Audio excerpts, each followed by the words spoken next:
ঈদুল ফিতর এবং ঈদুল আদহা, এই দুইটা ঈদের মধ্যে ইমাম সাহেবদের আশা থাকে যে আমি কিছু পাবো, মসজিদ থেকে কিছু হাদিয়া পাবো।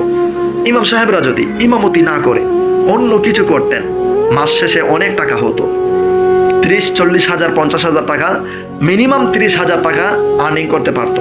তার থেকে যদি 10-15 হাজার টাকা দিয়ে একটা গরুর মধ্যে শরিক হয়ে যেত, আলহামদুলিল্লাহ কুরবানি দিতে পারতো।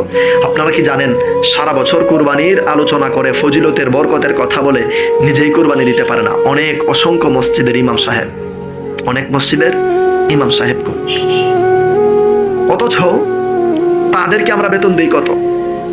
আমরা সর্বোচ্চ বেতন দিই 10,000, 8,000, অনেক জায়গায় 5,000, 6,000ও আছে, 12,000, সর্বোচ্চ 15,000, এর উপরে তো নেই।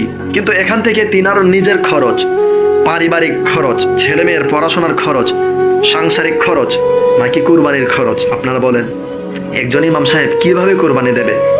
অথচ আপনি বলেন ইমাম সাহেবকে 20 কেজি গোস্ত কেন দিতে হবে, 10 কেজি গোস্ত কেন দিতে হবে? ভাই আপনি হয়তো বা জানেন না, অনেক ইমাম সাহেব সুন্দরভাবে থাকে কিন্তু গিয়ে দেখেন কোরবানি দেওয়ার সাধ্য নেই। কারণ সাংসারিক হাল টানতে টানতে এদের অবস্থা এমনিতেই একদম নাজেহাল। কোরবানি কিভাবে দেবে তারা, কিভাবে দেবে? আপনি কি জানেন, কখনোই কি খোঁজ নিয়েছেন যে আমাদের ইমাম সাহেবের বাড়িতে, দেশের বাড়িতে কিভাবে চলে? আপনি বেতন দেন কত? একবারও কি ভেবেছেন ইমাম সাহেবের সংসার কিভাবে চলে? আপনার সংসারের খরচ কত চলে? প্রত্যেক মাসে কত খরচ হয় আপনি একবার ভেবেছেন? আপনার খরচের অর্ধেকের অর্ধেকও ইমাম সাহেব পায় না, তাহলে ইমাম সাহেব কিভাবে চলবে? এই ভাবনা ভাবার মতো সময় কারোর নেই ভাই। এই কথাগুলো কোনো ইমাম সাহেব বলে না আর বলবেও না। তাই অনুরোধ, ইমাম সাহেবদেরকে ঠকাবেন না।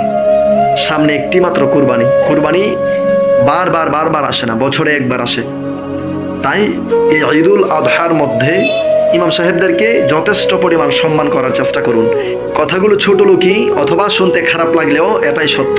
ইমাম সাহেবদেরকে গুনার সময়, ইমাম সাহেবদেরকে নিয়ে ভাবার সময় কারুর নেই, সমাজের কারুর নেই।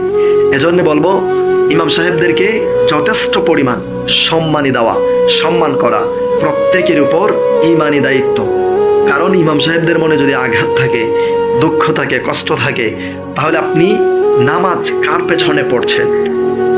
সে নামাজে দাঁড়িয়ে তার পরিবারকে নিয়ে চিন্তা করবে, সে নামাজে দাঁড়িয়ে পারিবারিক টেনশনে তার নামাজে মন বসবে না, আপনি তার পেছনে নামাজ আদায় করছেন। ভাই এজন্য বলবো ইমাম সাহেবদেরকে নিয়ে একটু ভাবুন, একটু চিন্তা করুন। অনেক সময় কথা বলে ফেলেছি, ভুল বেয়াদবি হলে ক্ষমার সুন্দর দৃষ্টিতে দেখবেন। আর আজকের এই ভিডিওটি অন্য ভাইদেরকে জানানোর, শেখানোর নিয়তে প্রচুর পরিমাণে শেয়ার করে ছড়িয়ে দিন। আসসালামু আলাইকুম ওয়া রাহমাতুল্লাহ।